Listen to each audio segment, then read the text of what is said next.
Good afternoon, everyone. Welcome and thank you for joining our webinar today. My name is Addy, and I'm a Business Development Manager at databrackets, and I will be your host for today's event. I'm joined by our Director, Srini Kolathur, and our guest, Mr. Greg Manson from Tigo Data.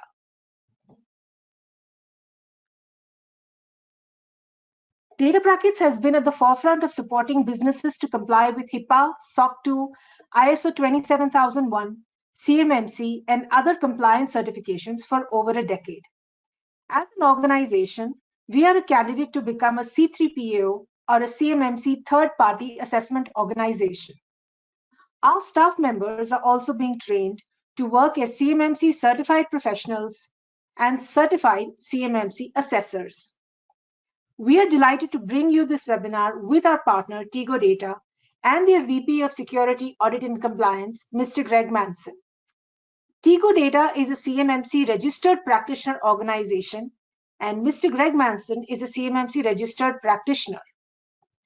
In today's webinar, we aim to empower suppliers who plan to work with the Department of Defense by helping them understand how to comply with CMMC 2.0 controls and protect CUI. We will explain the numerous acronyms you will come across on your CMMC journey, the timeline to comply with CMMC version 2 controls, the implementation roadmap, pitfalls during implementation, the stages of certification, and how you can plan to succeed on your CMMC certification journey. With this new cybersecurity standard becoming applicable in a matter of months, we will explain why you need to begin your certification journey immediately to save time and money and get an advantage while bidding for contracts by getting certified in time.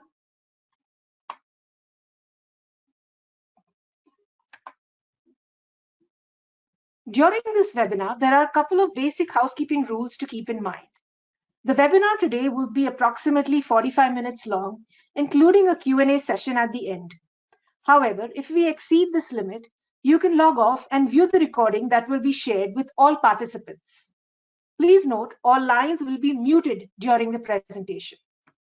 I encourage you to submit your questions as they come up. You can simply type in your question in the chat panel on the right side of your screen. And for those of you who have already submitted them, thank you. We have included them in the prepared presentation. This presentation deck is available in the handout section of the GoToWebinar panel for you to download. If you have any questions which come up after the webinar, you can email us or connect with an expert through our website. You can also stay connected with us through social media. I'd like to begin with our disclaimer. This webinar has been provided for educational and informational purposes only and is not intended and should not be construed to constitute legal advice. Please consult your attorneys in connection with any fact-specific situation under federal law and the applicable state or local laws that may impose additional obligations on you and your company. I have the privilege of introducing our director, Srini Kolathur. Srini is a results-driven security and compliance professional with over 20 years of experience in leading and managing global IT security, compliance, support, and risk assessment in Fortune 100 companies. Some of his key areas of focus are HIPAA, PCI, Sarbanes-Oxley, ISO 27000 series, NIST Cybersecurity Framework, and CMMC, among others. He is active in several community groups, including Rotary International and TIE. I could go on and on about Srini's experience and achievements, but will not do justice. Therefore, I hand it over to Srini, who can perhaps best speak about his experiences, the services offered at databrackets, and introduce our partner Tigo Data and Mr. Greg. Over to you, Srini. Thank you, Aditi, and hello everybody. I just wanted to make sure that everybody understand I'm not an AI bot talking or this slide deck. So good afternoon, good evening, everybody. Thank you all for joining and also listening in for the recorded version. As Aditi mentioned, my name is Srini Kolathur, and I'm part of databrackets. And so Aditi, if you could move to the next slide, please. Just a quick introduction about databrackets. Actually, we are primarily into assessment. So we do all sort of assessments, starting from HIPAA all the way to CMMC. And as Aditi mentioned, we are a candidate for C3PAO, and we will be the organization you will be reaching out to get your CMMC level 2 certification. If you could go back to the earlier slide for a quick second, please. So the way we operate is like we have the DIY platform where you could go in and do your own assessment if you have your in-house expertise and whatnot, right? And if you don't have expertise, or if you don't understand the topics and things, like, of course, you can hire our consulting engineers to come in and do our professional services. And the last part is the managed security, where we focus mostly on the SIM and the SOC monitoring of your environment and things. Next slide, please.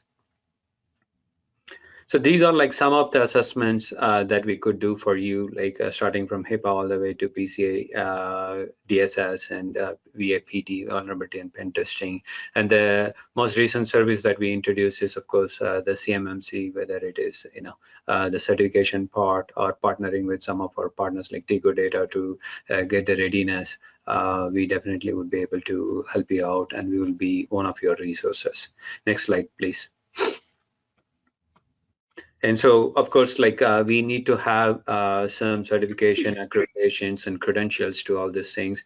Most of our consultants who operate in this space, like they all have some of the certifications that are listed here. And also, as an organization, we are certified for ISO 17020. That is like the assessment conformity for all the assessment shops. So that's what we have, and that's what is also required as part of the CMMC C3PAO.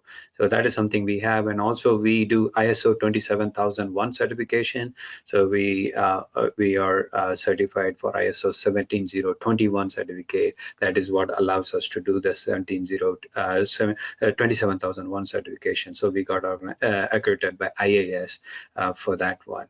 So if you could move to the next slide, please. Yeah. So I am really very excited to announce, Greg Manson to be, presenting today's topic. And I've been working with Greg for the past, like, probably almost 8-10 years or so. Greg is very, very passionate about this topic. Especially, whenever we have some kind of consulting or advisory related questions, Greg is the first person that I reach out to, and he's very knowledgeable in the space. And very, very excited to have Greg here share his experience on the CMMC front. So of course, like, you could look at Greg's accomplishments on this slide. And without further ado, Greg, over to you, Greg. Thanks, Srini, and hi, everybody. It's a privilege to be here, and it's a great opportunity for the attendees and listeners, because you're going to get a one-stop shop view on CMMC compliance and up to date with all of the current news and changes that have happened in version 2. At Tego, as Srini has said, we run an advisory team. We are focused primarily on the internal side and implementation of your compliance initiatives. And our best example today is operating as a registered practitioner organization. The structure of today's presentation is to talk about the implementation, what you need to do before you engage the third-party assessor and proceed through the assessment process. But the great part of this presentation is at the end, we're going to talk about the assessment process. So you get the coming and going for all of the part of your CMMC travels road to certification. So I'm excited to get in. I'm going to go ahead and drop my video so we can all have a full screen. When we get started, as you probably know, there are a lot of acronyms. And it's pretty much an alphabet soup. So I'm going to run through some of the acronyms so you know what we're talking about when we go in. Obviously, CMMC is the Cybersecurity Maturity Model Certification. The CAP is the CMMC the authorization process. The RP is the Registered Practitioner, and an RPA is a new certification in the ecosystem that is an advanced registered practitioner.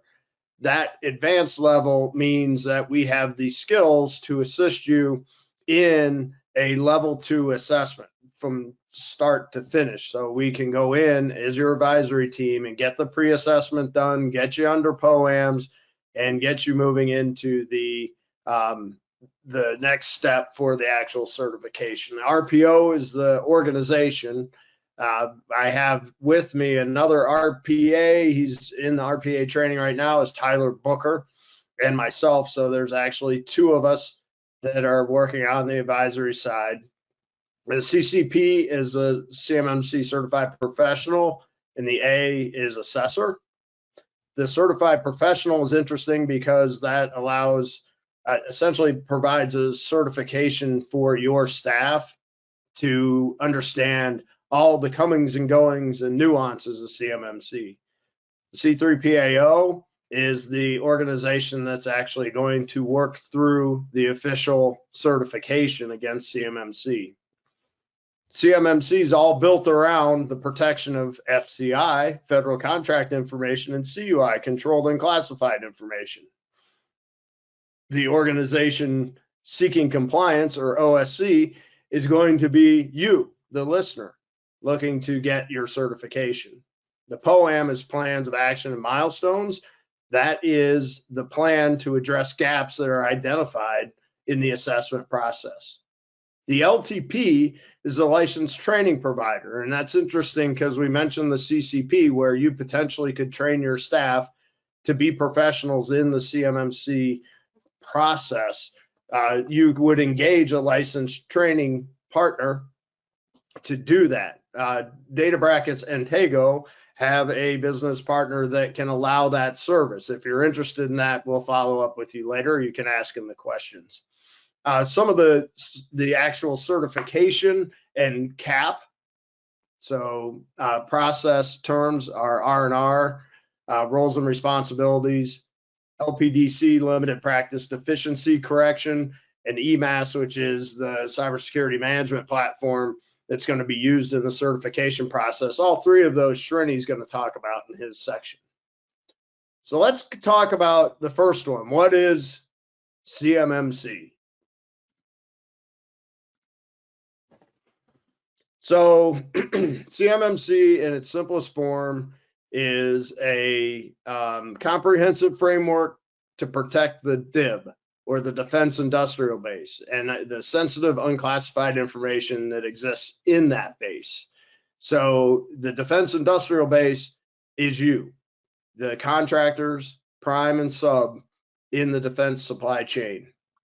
And the key point about CMMC, and I can't emphasize enough, is that it's DoD's recognition of and response to complex cyber attacks that are happening in the supply chain, in every supply chain, in every industry.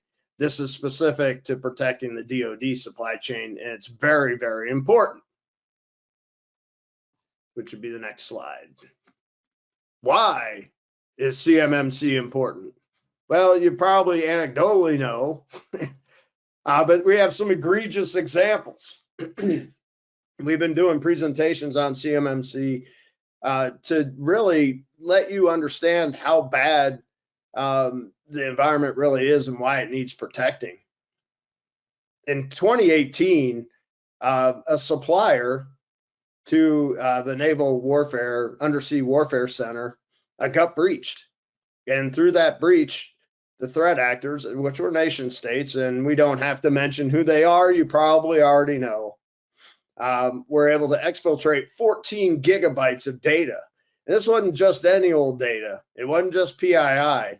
This was data about the signal systems, the radio room encryption that's being used, and worse, the entire naval electronic warfare library. That's the playbook that the Navy uses to launch and protect our country against electronic warfare. They got access to that information. The estimates for the impact are, it's almost irrecoverable, and they're going to be having to make substantial changes to what's in that library and some of the processes to it. But that was a big hit in 2018. And then, of course, the most popular example is the complete stealing of the F-35 design for the creation of the Chinese J-31. And that came, guess what, from a subcontractor for Lockheed Martin, who is the maker of the F-35. China was able to get enough information to pretty much duplicate all of the efforts and the technology and the investment that we did in F-35. So these are like glaring, conspicuous, visually attractive examples, but this is why CMMC is important. And if you have any doubts that CMMC is not going to be required or that it's going to continue to be kicked down the road, you're wrong. We have to protect the information. Now the DoD knows that, and they're pushing strong to finish rulemaking, and we'll go over the timelines to force certification if you want to participate. So who needs to be CMMC certified? Well, if you're attending this session, you probably already know. It's going to be anybody in the DoD supply chain, and that's anybody specifically with federal contract information or controlled and classified information. Newsflash, if you're in the supply chain, even if you're a sub, it's highly likely, it's definitely the case that you'll have federal contract information in your environment, but there's also potential for the controlled unclassified information that's going to require you to get a certain level 2 of certification. We'll get into that a little bit more. According to the DoD, the CMMC requirements are going to affect over 300,000 organizations. I've seen estimates go as high as 600,000. That means there's going to be a lot of people, a lot of companies chasing down compliance in a relatively short timeline. We know it's important. We know why the DoD is doing it, and we know they're not going to back down. It's not going away. I can't stress that enough.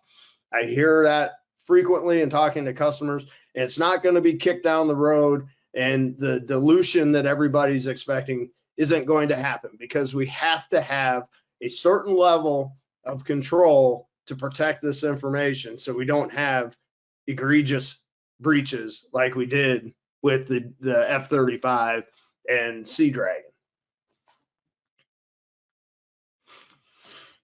So our outline for today is going to be reviewing CMMC version 2. The version 2 was published last year, and about this time became public knowledge. And there have been some updates with version 2 that have come out. It's important for you to know that databrackets, Srini, Tago, Greg, Tyler, we were all at the CMMC ecosystem meeting last week in DC, networking and getting as many updates as we can to know and get an estimate to provide guidance to you for timelines and when rulemaking is going to be finished. The updates are version 2. We're going to talk about rulemaking and the estimated timeline, like I just said, and then we're going to get into the implementation piece, which is what the RPO will do to help you, and the certification process, which is what databrackets is going to help you with.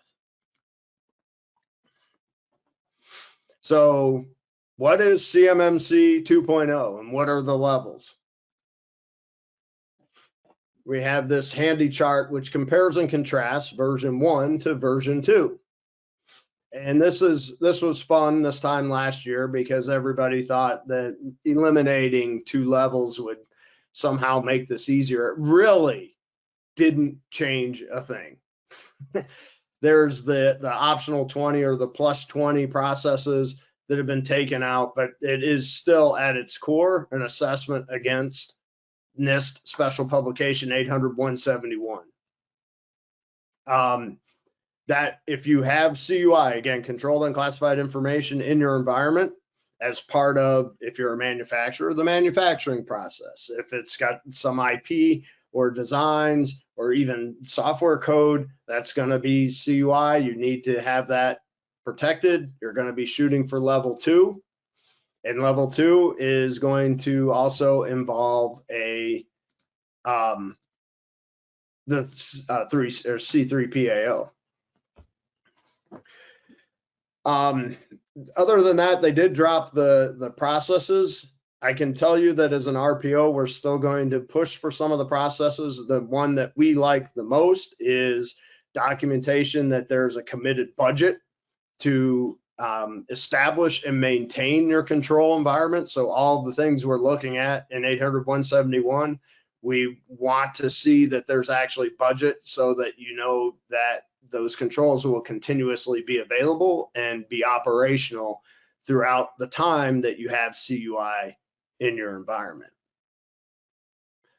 So when will CMMC 2.0 come into effect? This is the thing that everybody's really been asking. There's been a lot of speculation, and heck, I'm pretty sure there's a book out in Las Vegas that is trying to guess when this is going to happen too. So you will see, because it hasn't been set in stone by the DoD, when it's going to be happening. What rulemaking is they've taken the CMMC requirements that you just saw, and they are deciding when and how that's going to be implemented into the supply chain. So there'll be additional instructions on when and how. It's not going to be what. What is CMMC? It is 800-171. So the guidance we got this time last year was that DoD is going to be going through rulemaking. Companies will be required to be compliant once that comes into effect. As I mentioned, Shirney, Tyler, and I were all up in DC last week at the ecosystem, and the general consensus is that rulemaking will be finished in some point in Q2 with the estimated target of May 2023. Why is that important? Because once the rulemaking is finished and the companies are required to comply, you will have 60 days until the requirements will be written into the contracts and required. What we see happening, and again, this is speculation based on good information, but speculation, it should be used to give you a rough guide that you are going to need to have your compliance in order by the start of fiscal year 24, which is October 1st, 2023. That's federal fiscal year. So the timeline we're telling people is to, right at this point, anticipate that rulemaking is going to be complete.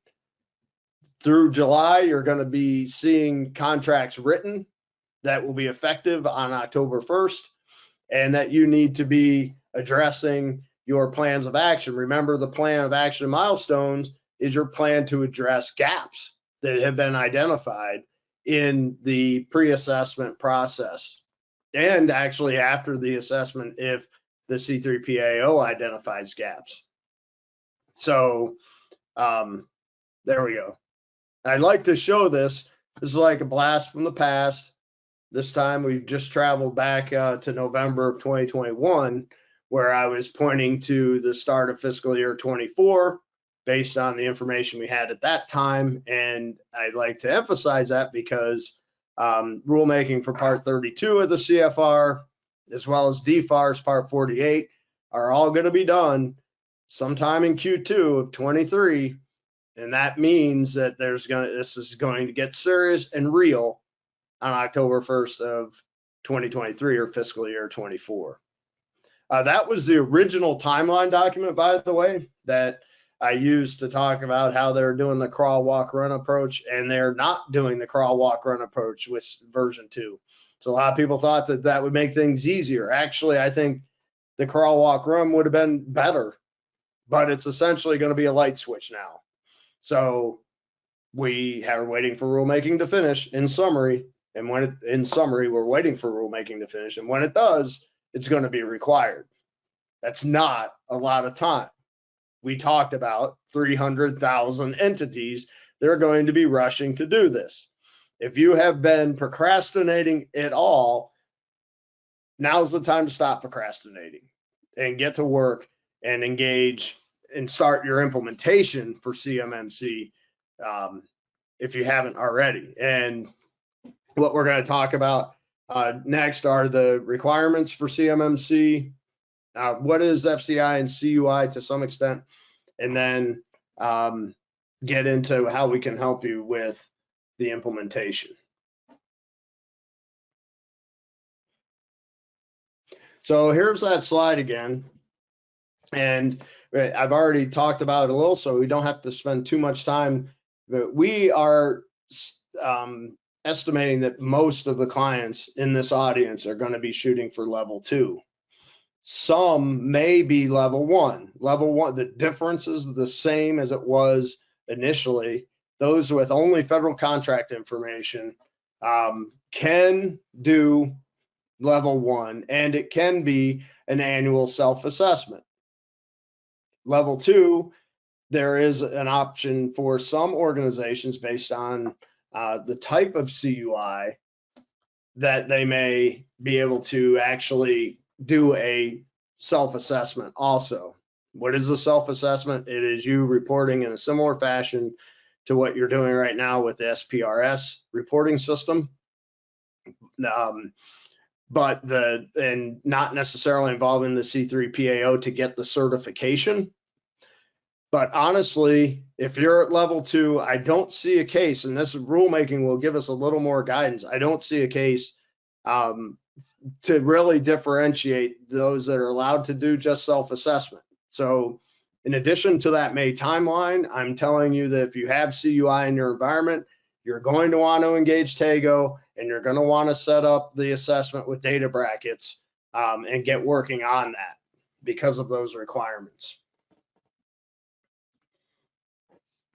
So what is FCI? It's federal contract information. It's anything about the contract. So it's not just the contract itself. A lot of people think, well, we have federal contract, we got the contract, we can keep that out of our environment. It's not that. It's everything that led into your proposal.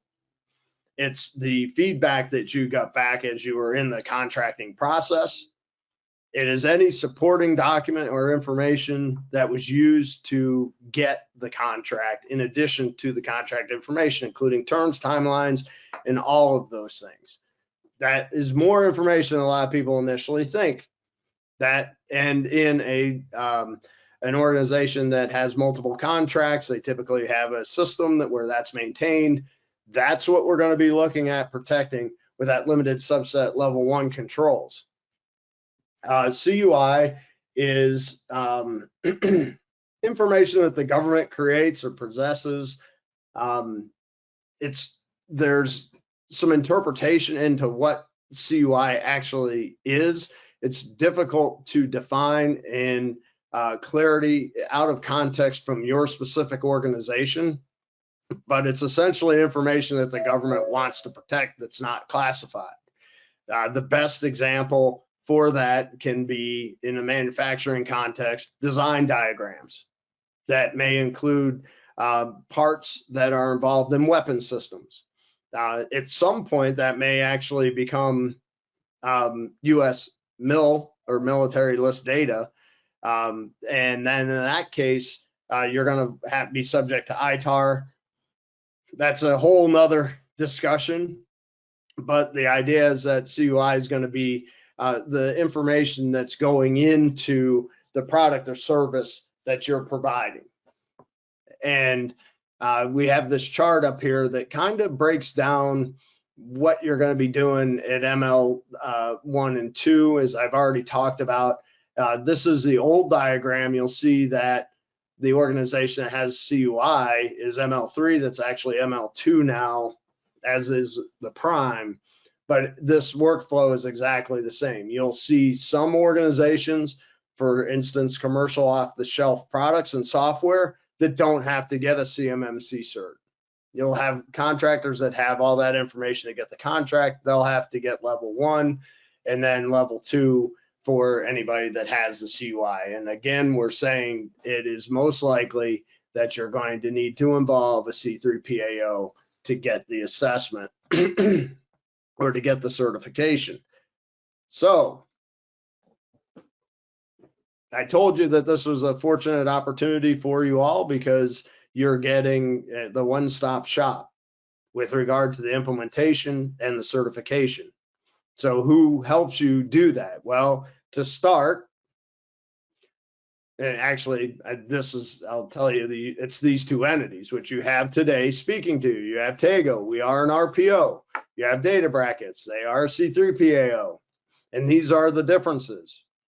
I will talk over them and tell you that the number one thing about the RPO is that we are certified and trained by CyberAB, the organization that has been asked by the DoD to manage this process, in the assessment and the requirements and the framework and the interpretation of controls in 171, so that we're trained in that so that we can actually assess you against that.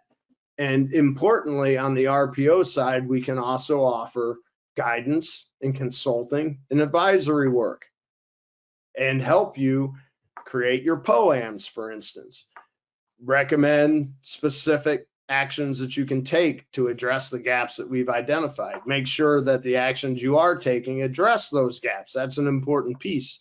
And interact with you to essentially get everything into the box, wrap the box, and get it ready for your engagement with the C3PAO, who will be going through a very rigorous process. And I want you to see, when you hear Srini talking, to know that the RPO is going to be helping you get all of your ducks in a row so that that process will be successful. We mentioned the self-attestation.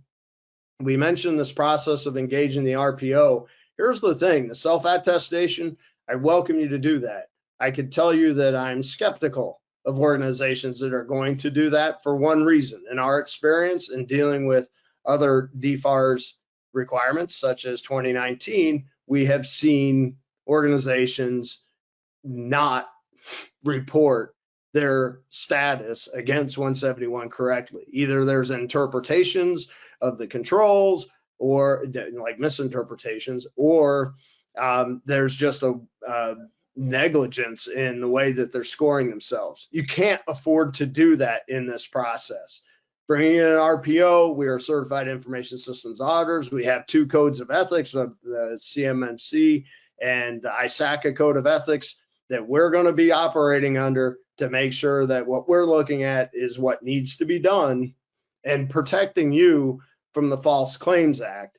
If you're submitting information attesting to something that's not true in your environment, you're at risk for personal fines and fees, and maybe even jail time. I like to lecture about that, the False Claims Act. Remember, that came from Abraham Lincoln. It came during the Civil War, and it was specifically because he was angry that he was getting ripped off by, guess who? Defense industrial base contractors during the Civil War. So this has a legacy. It will have teeth with that False Claims Act. The best way to ensure that you don't run afoul of that is to engage the RPO. In addition to the fact that we're going to set you up nicely so that your engagement with databrackets is efficient and will yield few, if any, plans of action or milestone. So what does the journey look like?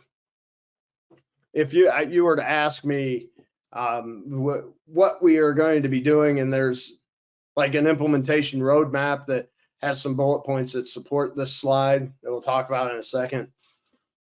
But the key thing is, building your system security plan.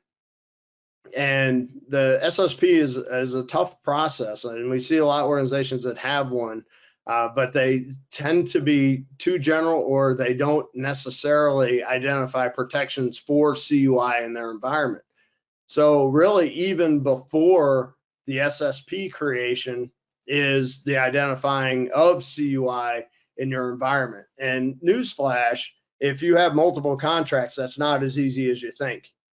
Their RPO, in our experience, have tools and techniques to help you identify the CUI, and then we can make sure that your SSP is addressing the protection requirements for that CUI. You'll notice that I say that there's Project Spectrum out there, and that's going to be a link. Project Spectrum has been provided by the DoD and the Cyber AB to allow you to get a lot of self-help materials.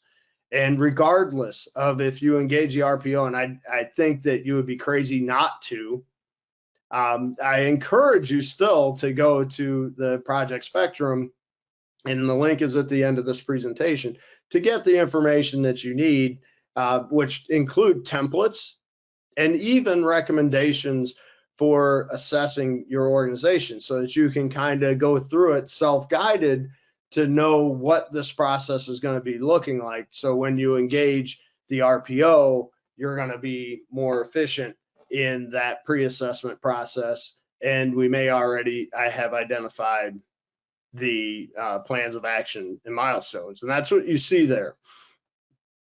We'll be brought in for the readiness assessment, and we'll issue provisional programs. So the gaps that we see, we're going to, again, identify plans of action and milestone and help you navigate all of that. And one unique thing about Tego as an RPO is that we also have a full pro services team, professional services team on the systems and networking side, where we will find gaps. We can actually offer suggestions from our own team. We're not here to sell product or additional services as the RPO, but the benefit of buying those services through us is that we can actually guide them as the RPO and the advisors. We can guide the other professional services team on doing it to properly address your plan of action milestone. Once you get everything teed up and all your POAMs addressed, and we're confident in the readiness assessment, you engage the C3PAO. In this case, it's going to be databrackets, and they're going to navigate you through the assessment process, the CAP. And Srini's going to go through all of those things. But ideally, at the end of 180 days, you're going to end up coming out of this with a certification. You'll be good to go, and boom, you're in contact and ready to go for the next 3 years with regard to the contract obligations that the DoD is asking for. I enumerated that timeline in a series of bullets for you to follow. If we go to the next slide. Oop. The implementation roadmap. This is the Word version of the diagram that we laid out for you. But essentially, go to Project Spectrum, familiarize yourself with the required practices, build or update your system security plan, engage the RPO for the pre-assessment. The other thing is that we can give you a reasonable timeline. Engaging the C3PAO can get expensive. It gets really expensive if you have to pay them twice. If you fail the certification, you're going to be engaging them, and that's going to duplicate your costs. We don't want that. We are going to be able to advise and consult with you through the process so that you're in the best position possible when you engage the C3PAO. I have a bullet here about this, and this is for organizations that plan to commit IT and or QA staff to this process to manage it internally, there is an option for you to get your staff trained. I would recommend that you do that. And as I mentioned at the beginning, Tego and databrackets have a partner that will allow for, or that conducts licensed training. And it is, there is no exception. You need to use a licensed training provider. We can put you in touch with that so that you can train your own staff. In the C3PAO world, the CCP is the start for being allowed to do assessments and moving up to the CCA, the assessor role. The LTP is going to be the authorized trainer for all of those certifications, and of course, engage in the C3PAO. And then the biggest thing is following proper change management protocols, because the environments are dynamic. So you'll come in, get this assessment as new software comes in or hardware changes, software updates.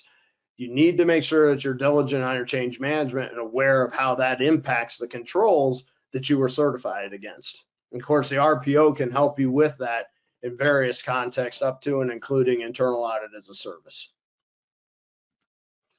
Okay, so I've talked about all the benefits of the RPO and how we can help and get you in the best possible position for getting certified. But what does the certification process look like? And lucky for you, we have Srini to talk about what the C3PAO is going to do in the engagement. And I'll hand it off to Srini to describe that for us. Sure, Greg. Definitely, I'll be happy to go over that. So the good news is, 75, in my opinion, about 70 to 75% of the heavy lifting needs to be done by the RPOs and the OSCs, organizations seeking certifications, right? And then our job is essentially to come in and make sure you are meeting the requirements published by CyberAB and endorsed by DoD. So CyberAB, working with DoD, they published about 5 or 6 critical guides. One of them is CAP. You probably listened to Greg, and he referred CAP a lot during his presentation. So that is CAP stands for CMMC assessment process, right? So that's like kind of our Bible. That's what we are going to follow to make sure we follow each one of the bullet points that are listed in there. You all have access to it, and they are trying to create a very, very transparent approach to this whole certification process. And worst case scenario, if you don't agree with us in terms of our assessment, right, you could appeal the whole process. If you understand the whole the CAP process and stuff, then like you could appeal, go and appeal to DoD directly in terms of the way it works. All of the things that we are going to be doing as C3PAO, that's all going to be recorded. That's what Greg was alluding to in his acronym list, EMAS, which stands for the Enterprise, I think it stands for the Enterprise Assessment, Enterprise Assessment and Assurance System, right, management system. So that's where like all of the information that we are collecting from you as OSC and as assessor, we are going to be collecting and then uploading it into EMAS, which is managed by the DoD group. In phase 1, at a very high level, again, it goes based on the planning and then the actual assessment, and then closing out the assessment, which is phase 3, and then pretty much wrapping up everything, right? That's how the 4 phases are created. Phase 1 technically could range from 1 to several days. Also, there is a concept of this limited practice deficiency correction, which I think as OSC, you all need to be aware of it. What CyberAB and DoD allows us to do is there are about 15 or so controls within that 800-171 that are allowed to be in this category. What it essentially means is you will have about 5 days, technically 5 days, even after our assessment. Let's say we identify a few issues. For example, your architecture diagram is not updated.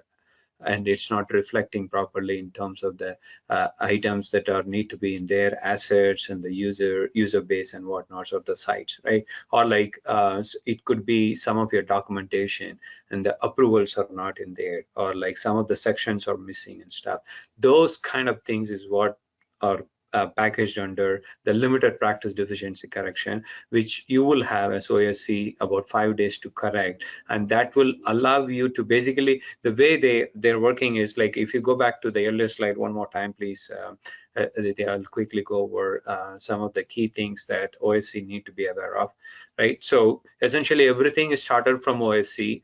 Let's say it's an organization, right? OSC, they kind of keep it complicated, but you're the company, you're the organization seeking certification. So you kind of initiate that. You go to CMMC marketplace, identify a C3 PAO and say, hey, I want to go through the certification process. We think we are ready. We think we've done the 75% of all the work that needs to be done, the self-assessment, engaging our PO, and making sure that, like, you know, all the I's are dotted, T's are crossed, and whatnot, like have identified the boundaries of the system, the entire assets, and the interfaces and whatnots, and then you know, documented everything. Going back to Greg's point, you have your SSPs, and you have gone through each one of them. So essentially, we as C3 PAO, we are not doing anything magical, right? Essentially, our guide is 800, 171, 171A.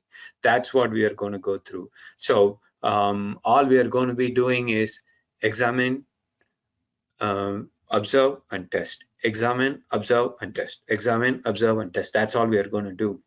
And depending on what kind of controls are applicable for your environment. So we are going to say at the end of the day, whether you're meeting the requirement, not meeting the requirement, or that requirement is not applicable. These are the only 3 options we have as assessor. So one of the 3 options we will select, and then we need to essentially justify why we are saying you're meeting that control requirement, and we need to justify why you are not meeting the control requirement and why it is not applicable, right? So all of them requires very detailed explanation of each one of them, right? And also one important thing for you to know is there is a portion of controls that we need to do in-person audit, right? So it majority of the thing could be a virtual audit, but there are CMMC as per their cap, they have specifically called out about 15 to 20 controls that requires in-person audit. What the examples of some of those controls, as you could imagine, these are like physical security controls. I cannot remotely see how is your physical security set up, whether your disposal processes are all, you know, meeting all the requirements of 800, 171, and the way like you allow the visitor logs, escorting them and whatnot. Those are like some of the control that requires in-person thing. So essentially, when you engage a C3 PAO, there is going to be 2 components. One is the virtual, and then the second one is in person, right? In terms of conducting the audit, pretty straightforward process. You're going to kick off. Even before kicking off, we are going to primarily be spending a lot of time with the organization OSCs to identify, you know, what is the real scope of what we are going to be auditing. That is, they are spending and elaborating that particular section a lot.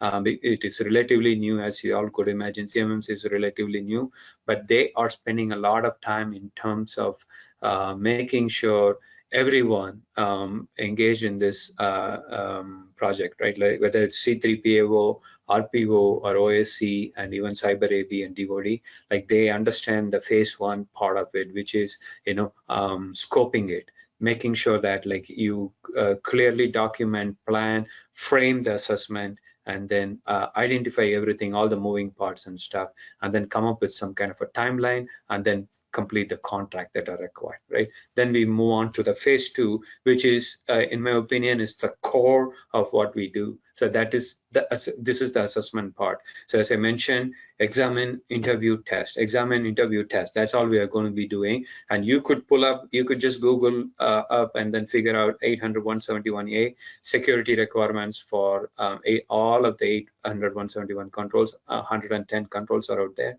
and so they have specifically called out, say for example, just to give you an example, access control, right? Access control, they kind of break down further into what are the processes that are accessing the in-scope system, what are the users accessing the system, and how do they access it, and all the different details, line items are out there for 800.171a. Those are some of the things that we are going to go in detail. So technically, this could get very, very a deep dive in terms of how we are auditing the system, how we are identifying potential risk and stuff, and then like documenting all of these things, right?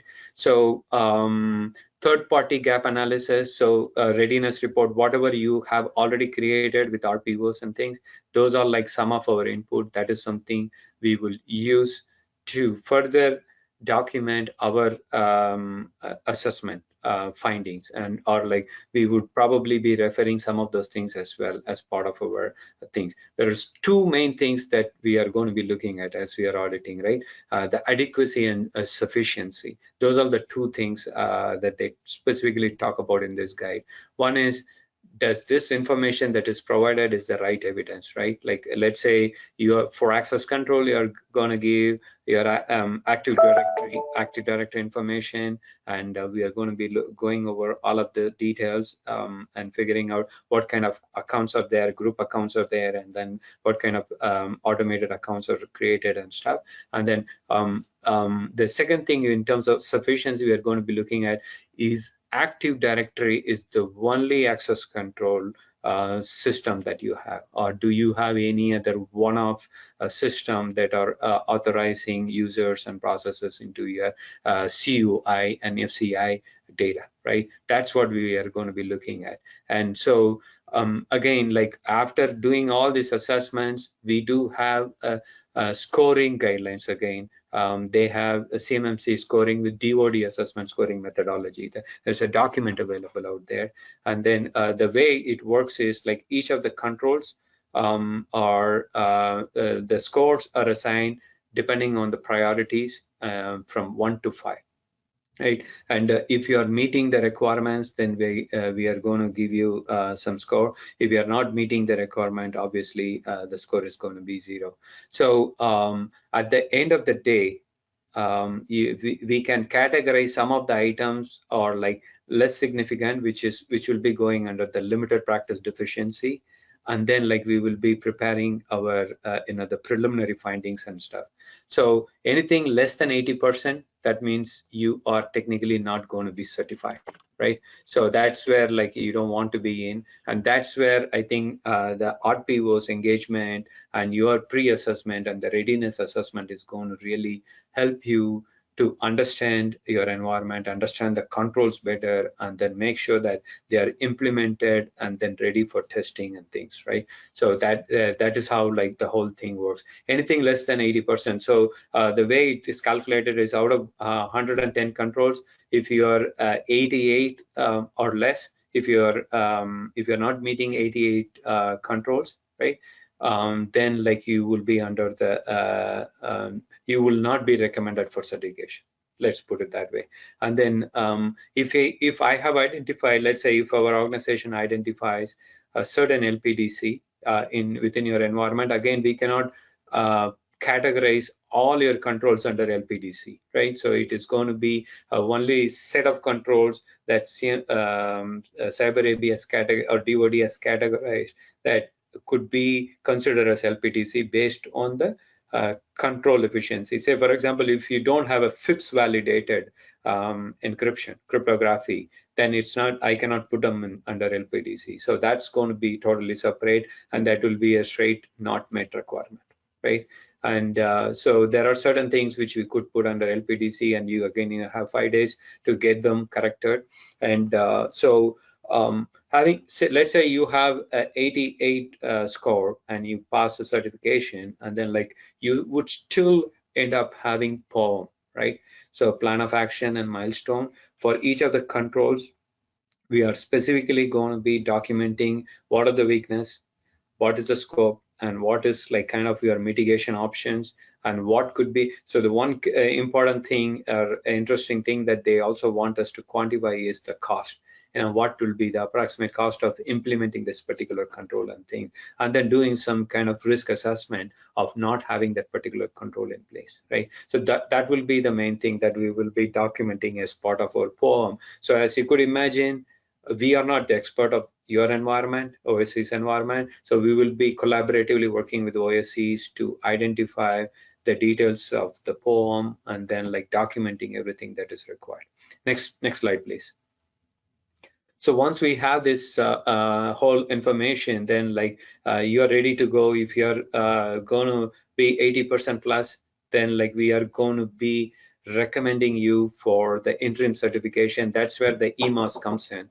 What we will do is like we will update all the required documents into the EMAS, the DoD site, where like they will have access to all the information. So everything that we are doing, they have visibility into it. And in fact, like we also need to attest for the COI, that is the conflict of interest, even before we start our engagement with you. So that way, like there is no collusion between the C3PAO and the OSC to get them certified, right? So all these things are available with the DoD for their reference, right?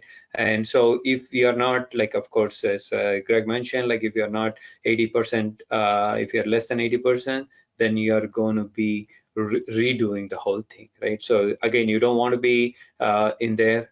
So it is a pretty expensive affair for everybody. So what you want to do is like you want to, as I mentioned in the very beginning, you do all the heavy lifting well, and start with get everything done so that like you're ready and ready to bring in the C3PAO and get your organization certified, right? The phase 4 is pretty much the standard formality where we will be closing out all the POEMs after one. So you have about 180 days to close out all the POEMs, right? So in phase 3, what we are doing is, let's say you have a POEM, then we are going to be giving you a conditional certification, right? It's not like the final certification. It will be a conditional certification, and then like you have up to 180 days according to POEM. Then like you will have to engage the same C3PAO, or it could be a separate different C3PAO. They will come in and then review all our POEMs and close out the assessments, and that way like you are good to go for 3 years. So it's a 3-year cycle, right? So you will have to get yourself certified again in the next 3 years. As I mentioned in the very beginning, for all of these processes, guides, everything is available for OSCs and general public and RPOs, C3PAOs, right? That's the process we are going to follow, and you do have appeal process. In case if you don't agree with our assessment, you don't agree with the process what you are following, you do have a appeal process that you could just follow to make sure that your money is well spent, right? So that's like in essence the certification. So a lot of time we get asked how long the certification process does take and stuff. It totally depends. It totally depends on the scope and how many sites we are talking about, and the complexity of the whole thing. Generally, our assessment could go from like a month to 3 months, right? And then based on our experience, at least a lot of companies are taking anywhere from 3 to 6 months to do the implementation, do the self-assessment, the readiness with RPOs and things, and then bring in the CMMC C3PAOs to do the certification. Next slide, please, Aditi. Yeah.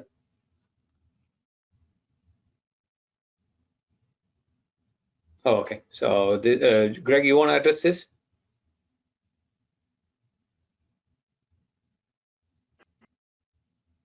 Yeah, so we mentioned this earlier in the presentation with regard to the journey that you have. As we've laid out, the process is there's a lot of steps, and there's a lot of places where you can go wrong in the self-assessment effort. We certainly encourage you to go through, especially with the project spectrum, to get familiarized with what's going to happen, but certainly engage people that are in this day in and day out to help you navigate this journey.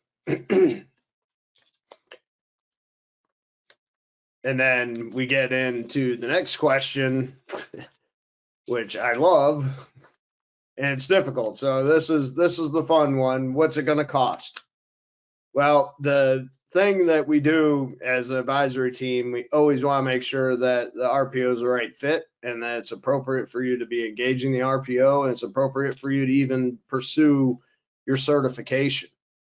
Generally, we have the first conversation about what percentage of business you're actually going to do, and is there going to be an ROI? And the rule of thumb that we follow, it varies, but if you're 50% of your business, or maybe even a third of your business is in the defense industrial base, you're probably going to want to consider this process. There are numbers that are floating around. I will tell you that the costs vary by size, scope, and maturity of your environment. I can tell you to also beware, because what I hope you have got as a macro theme from this is CMMC is going to happen. It's going to happen sooner than a lot of people have been thinking about. The time to procrastinate is over, and we need to act. But the challenge is you're going to have a huge demand pushing on a limited supply of professionals that can help you with this process. So start thinking about it today. There will be market pricing.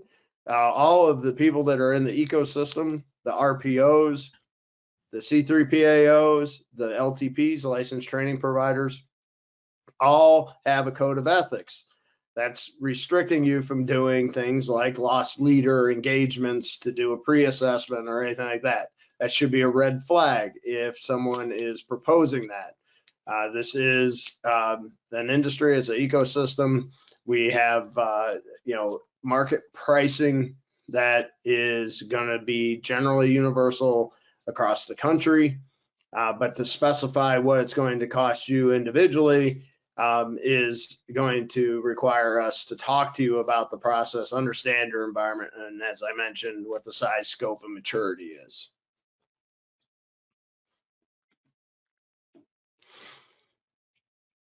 So the kind of in some of the questions and frequently asked, does this replace other certifications? It does not replace FedRAMP.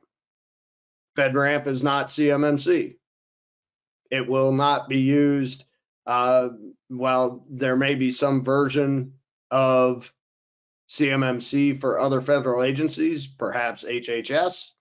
It doesn't replace anything with regard to HIPAA compliance, for instance.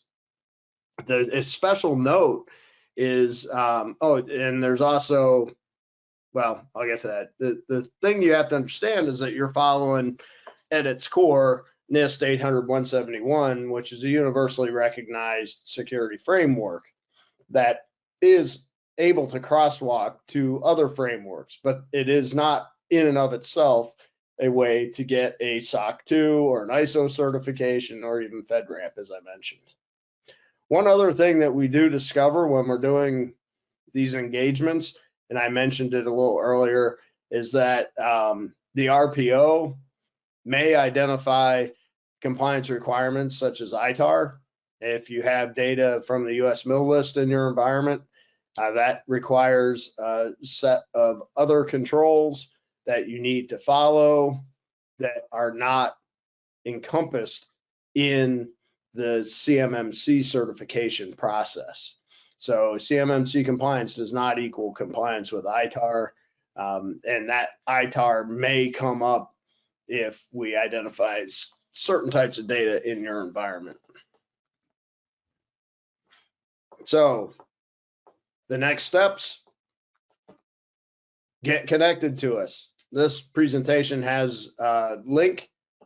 I could tell you for email purposes, that link will take you to, well, not for email, for what the link does will take you to the Tego Data and the databrackets individual CMMC websites. Additional information can be had for the RPO work by emailing info@tegodata.com.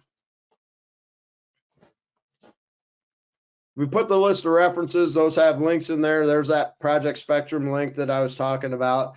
I also encourage you to go to the CyberAB Marketplace and their website through that link. You have the two website links. Those are our primary website links.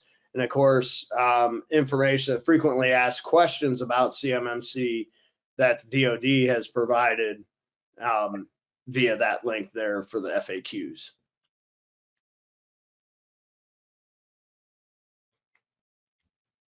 Perfect. And thank you, Greg. That's all I have. Yeah, thank you so much, Greg. This information was extremely useful for all organizations considering and seeking certification. I'm very sure that the roadmap that we've laid out, with so many details, is going to elicit a lot of questions. As Greg shared, you can connect with Tego Data, and if you want to connect with us, these are all the places where you can reach us. We have social media, you have our website, you can call us, and we hope that you won't keep your questions with you. You will reach out and begin your journey immediately. And we hope that all organizations take this early start so that you can meet your goals and get your contracts. Thank you so much once again from Databrackets and from Tego Data. Have a great day.